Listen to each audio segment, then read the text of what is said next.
Thanks so much for joining us for CBN News Today. I'm Ephraim Graham. Indonesian officials believe they found the crash site of that missing AirAsia flight. A search team spotted the shadow of an object in the water that looks like a plane. As Caitlin Burke reports, they also found dozens of bodies. Dismay, disbelief, and heartbreak today as family members of the 169 people on board the missing AirAsia flight heard the announcement that bodies had been recovered. Some wept, others prayed, and some were so overcome with grief that they fainted and had to be taken out on stretchers. They believe that with their presence, with their prayer of the next of kin, that would help the search and rescue team to quickly find and locate the aircraft. 10 other pieces of debris have been spotted in the search area off the coast of Indonesia. Meanwhile, investigators are looking for answers about what caused the jet to go down. Officials say they won't know more until the plane's black boxes are recovered. In the midst of this tragedy, there are miracles. The lucky ones, 23 people who were supposed to be on board that AirAsia flight. Thanks God, we were supposed to be on that flight on the 28th. And it's eerie. Another family, 10 people total, were supposed to fly to Singapore for New Year's Eve, but they all arrived late, missing the flight. They say that turned out to be a gift from God. And finally, Chandra Susanto and his wife and 2 children. They canceled their trip when his father got sick. He posted on Facebook, quote, "Thank you, Jesus. Your plan is so beautiful. Our family avoided awful danger." 7 countries, including the U.S., are now helping Indonesian crews in the recovery effort. Teams are diverting all their resources to the site where the debris was located. Caitlin Burke, CBN News.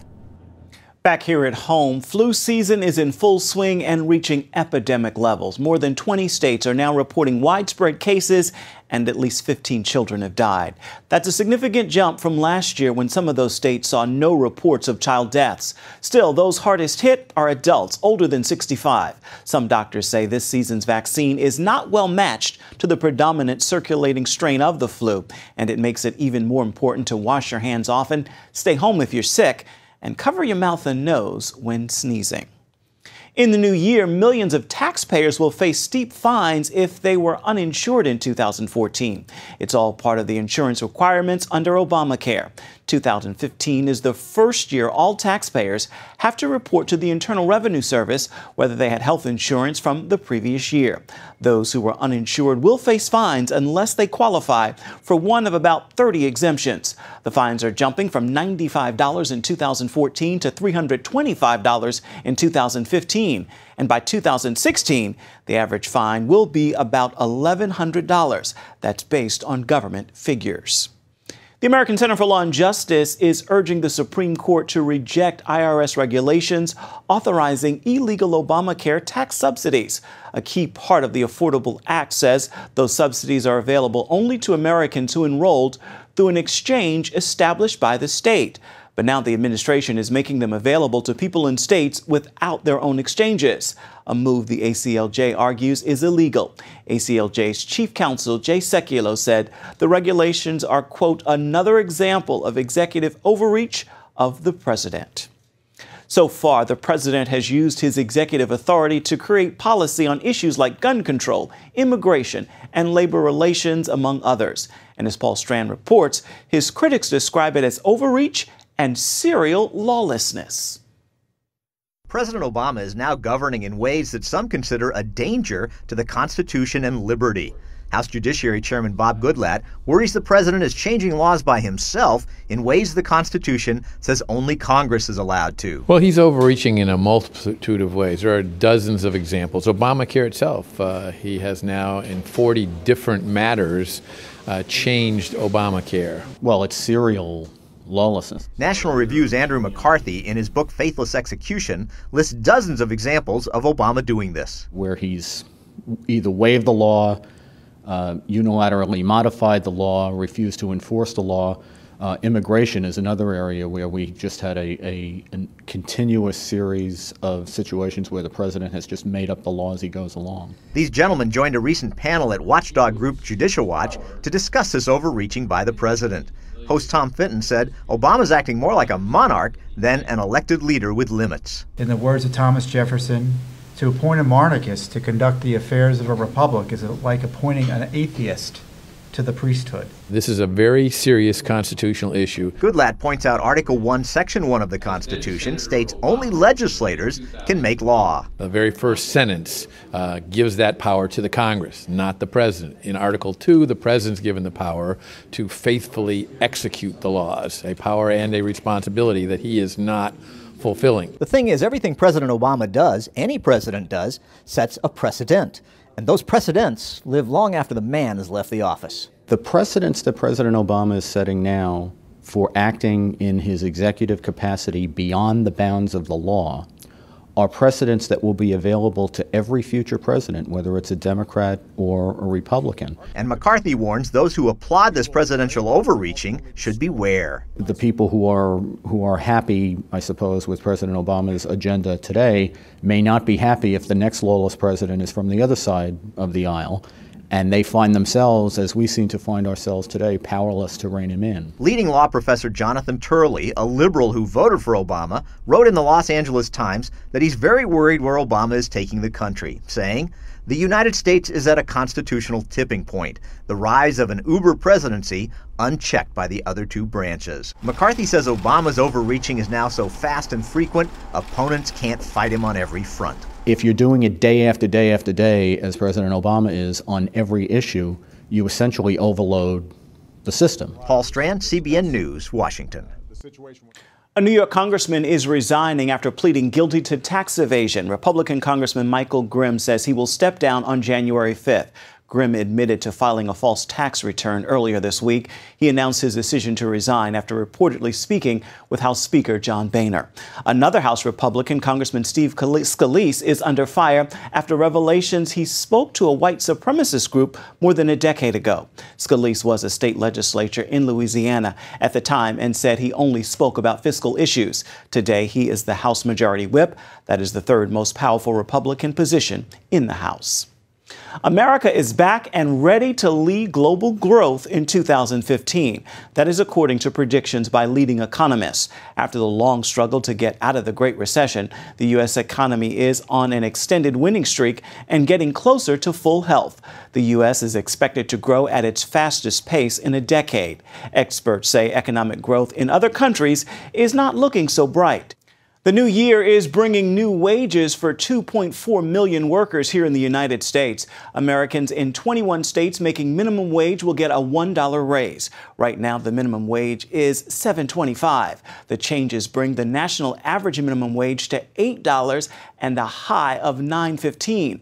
The pay raise highlights the impact of a national movement to boost the earnings of low-paid workers. I want to turn now overseas to Syria, where a watchdog group says the Islamic State has killed nearly 2,000 people in the past 6 months. Many of them were civilians. Reuters cited the UK-based Syrian Observatory for Human Rights in a recent report. The group claims Islamic State fighters killed about 1,100 civilians in Syria, including 900 members of a Muslim tribe that fought against them. It also executed journalists, activists, and civilians who violated Islamic law. The Islamic State even killed 116 foreign fighters who joined their cause, but then tried to return home. The Islamic State has proclaimed the territory it's conquered in Iraq and Syria a new caliphate. But most of the world does not know the significance of a caliphate or why it's so important to Muslims. Chris Mitchell explains now from Jerusalem. When a terrorist leader boldly declared a new caliphate, it sent shockwaves throughout the Middle East. The so-called Islamic State became the first caliphate in nearly 100 years. When Abu al-Baghdadi made his announcement, other groups like Al-Qaeda and the Muslim Brotherhood condemned it. Regardless of the internal competition, the caliphate would be a dream come true in the Islamic world. This dream holds together some kind of a feeling that under the Caliphate there is going to be a wonderful Islamic world. There's going to be a unity of all the Muslims. There is going to be a world power that cannot be matched by anything. Islamic expert Professor Moshe Sharon says the Caliphate began after the death of Muhammad. Immediately after the Prophet's death, somebody from the Islamic community had to lead the community. In Arabic, the word caliph is a substitute, somebody who takes the place of. A long line of these caliphs have ruled during Islam's 1400-year history. This huge empire which was created was called the Caliphate, which means this huge territory with huge Islamic community at the head of which there is somebody who substitutes. Basically, they say to substitute the Prophet, but it's not true. Basically, somebody who substitutes God himself, because God is in heaven. Somebody has got to look after the faithful on earth, and of course, he is the Caliph. On earth, the Caliph fights the non-Muslim world, called the House of War. It's a mistake to think that he is like the Pope of the Muslims. He is a political and military leader, that under him all the Islamic world is united, and of course the war and the fighting against the Christian world would be far easier. Today, the jihadist offensive in the Middle East stretches from Gaza to Iraq. It's all part of an offensive move by forces that may have different names: ISIS, Hamas, Islamic Jihad, Al-Aqsa Martyrs Brigade, what have you. But they're all on a mission, and that is to build a caliphate. Middle East expert Joel Rosenberg says for these Muslims, it's a religious war. To kill every Jew and Christian in their way, and to kill every Muslim that doesn't believe in a radical way that they believe. And this is a move. And why is it happening now? In part, it's happening because they believe that the time for the caliphate has come. Sharon says Jerusalem is the prize and world domination their goal. The major aim of the caliphate is to rule the world. And this can be done under the leadership of one caliph who he himself only can declare a holy war, a jihad. More than a decade after 9/11, the West is still coming to grips with Islam's holy war. Chris Mitchell, CBN News, Jerusalem. Still to come, Time magazine called him one of the most influential people of 2014. See our exclusive interview with the teenage Christian who stood up to his government. Today, we're looking back at CBN's coverage of some of the major events of 2014. We begin in Hong Kong, where thousands of protesters calling for democratic reforms blocked the streets for months. 18-year-old Joshua Wong helped ignite the wave of civil disobedience. CBN's Asia correspondent Lucille Toulousan sat down with the amazing student leader for this rare and exclusive interview. It was in 2012 when Joshua Wong first became a household name. At 15, he founded a student movement that overturned a pro-communist school curriculum in Hong Kong. He is now in his first year of college, taking up politics and public administration. His passionate speeches have energized Hong Kong crowds at pro-democracy rallies. I think the reason for me to involve in the movement and even organize the civil disobedience is just because I believe that students can choose and decide the future of Hong Kong. The last time students stood up to the Chinese government in Beijing, many were killed at Tiananmen Square. That was in June 1989. And 25 years later, aren't you afraid for your life? I think under the independence of law and the freedom of press, it's still safe for me to involve in the movement. Unlike in mainland China, someone may be kept on the jail for 10 or 20 years. How do you want all of this to end? Whether we can stop the movement just depends on the attitude and the response of the government official. You're a Christian, and what do you think is God's purpose for you? Different people, they may have different talents on the spiritual aspect. Someone may be preach the gospel, sing inspiration. I think some of the Christians should change the mindset of the general public on Christian, rather than just keep to serve inside of the church. Christians should serve and to show the spirit of the Christian outside of the church. But for now, this young Hong Kong Christian knows he has a call on his life, leading his generation in peaceful protests and forward to a more prosperous future. I believe that during the whole of the movement, God will keep to walk with me. Lucille Talusan, CBN News, Hong Kong. Next, serving the outcast. As Liberia fought an Ebola epidemic, the country's church brought help and hope to its victims. –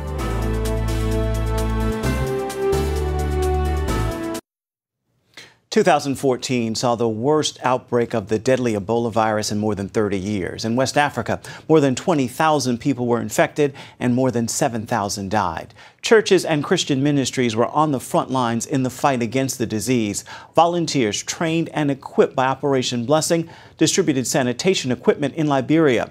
They also delivered some much-needed food to quarantine victims cut off from society. George Thomas traveled to Monrovia and brought back this story. Spend time with Alison Dole, and soon let us pray. Father, in the name of Jesus, we want to thank you today. You hear the cry of a Liberian pastor, determined to bring hope to his community and country gripped with fear. We've come to share the love of Jesus with you and say that Ebola is real. On Tuesday morning, Pastor Dole, along with dozens of church members and volunteers from Operation Blessing, canvassed a village south of Liberia's capital city. Operation Blessing International, who have come to identify with the Liberians in their own way to say Jesus loves us and we all can fight Ebola together. Carrying buckets and supplies to make chlorine water. The key to fighting this deadly disease, awareness and prevention. Operation Blessing is partnering with numerous local churches, especially in the small towns and villages of Liberia. Today they're handing out buckets with the message, stay safe from Ebola. They drop in a few drops of chlorine, fill it up with water, and then they distribute these. We are giving you a bucket so that your customers, as they come to eat bread and whatever, will wash their hands before they are served, so to prevent them from the virus. Pastor Dole's church is in this village. He says the majority of folks living here are poor and cannot afford the basic yet critical supplies. I'm happy because I got a bucket to prevent the disease. Around the corner from the village, people with Ebola, people suspected to have Ebola, are stigmatized by their friends, by their neighbors. There's so much fear. No one wants to be around them. Another team led by Operation Blessing's David Darg. You got the oil? Yeah. Okay, let's go.